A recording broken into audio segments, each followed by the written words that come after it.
Assalamualaikum warahmatullahi wabarakatuh. Perkenalkan, nama saya Anissa Salma Dwi Agustin, NIM 877686171, Program Studi S1 PGSD Universitas Terbuka Purwokerto.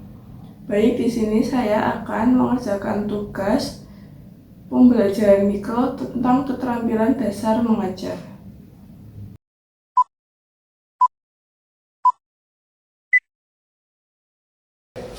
Assalamualaikum warahmatullahi wabarakatuh. Waalaikumsalam warahmatullahi wabarakatuh. Selamat pagi anak-anak. Pagi. Bagaimana kabar hari ini? Baik. Sebelum mulai pembelajaran hari ini, kita berdoa terlebih dahulu ya. Berdoa mulai. Berdoa selesai. Tadi pagi apakah kalian sudah mandi semua? Sudah. Kalian mandi menggunakan apa?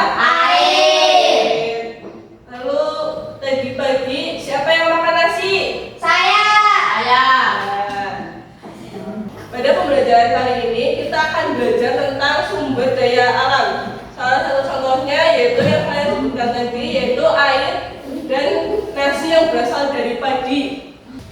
Ibu yang bertanya, apa itu sumber daya alam? Yang berasal dari alam. Bagus sekali jawabannya. Pada pembelajaran kali ini, Ibu mengharapkan kalian dapat memahami pengertian sumber daya alam, kemudian ada jenis-jenis sumber daya alam, dan manfaatnya dalam kehidupan sehari-hari. Sumber daya alam adalah segala sesuatu yang berasal dari alam dan dapat dimanfaatkan dalam kehidupan sehari-hari. Contohnya itu ada air, tanah, tumbuhan, kemudian ada sinar matahari dan hasil tambang. Tanpa sumber daya alam, kehidupan manusia akan menjadi sulit. Jadi kita perlu mengenal dan memanfaatkan sumber daya alam dengan baik. Anak-anak, kalian ada berdiskusi dalam kelompok kecil ya. Dalam diskusi kalian akan membahas tentang contoh sumber daya alam yang kalian temui dalam kehidupan sehari-hari. Sebelum berdiskusi, Ibu akan sedikit menjelaskan tentang sumber daya alam. Sumber daya alam itu dibagi menjadi dua, yaitu sumber daya alam yang dapat diperbarui dan sumber alam yang tidak dapat diperbaharui. Jadi sumber daya alam yang dapat diperbarui itu sumber daya alam yang dapat kembali dalam waktu tertentu. Contohnya itu ada air, kemudian tumbuhan dan hewan. Sedangkan sumber daya alam yang tidak dapat diperbarui itu sumber daya alam yang jumlahnya tertentu dan membutuhkan waktu yang sangat lama untuk bisa terbentuk kembali, seperti minyak bumi, batu bara, dan sebagainya. Silakan kalian berdiskusi, kemudian menuliskan jawaban kalian, yaitu 3 contoh sumber daya alam yang dapat diperbarui dan 3 contoh sumber daya alam yang tidak dapat diperbarui ya. Silakan berdiskusi.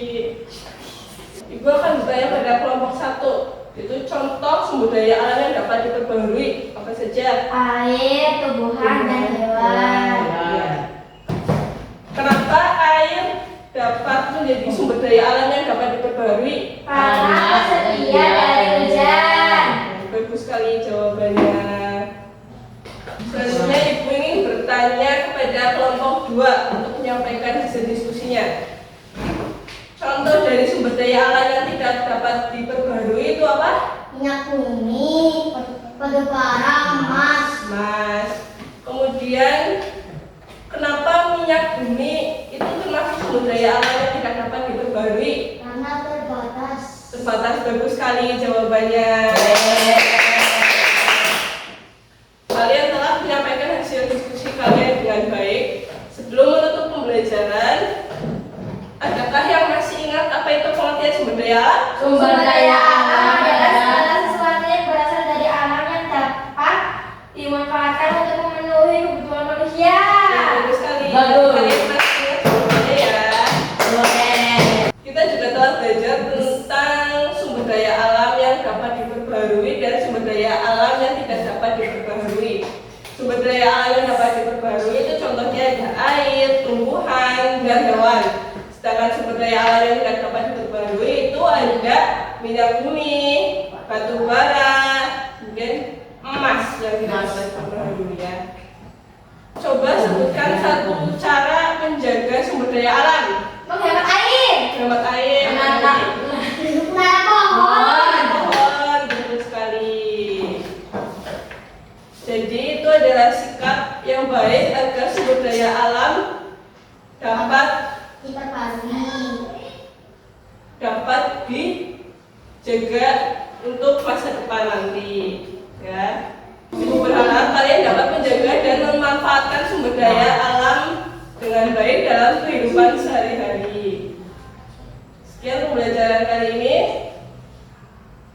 Sebelumnya kita berdoa terlebih dahulu ya. Berdoa mulai. Selesai. Berdoa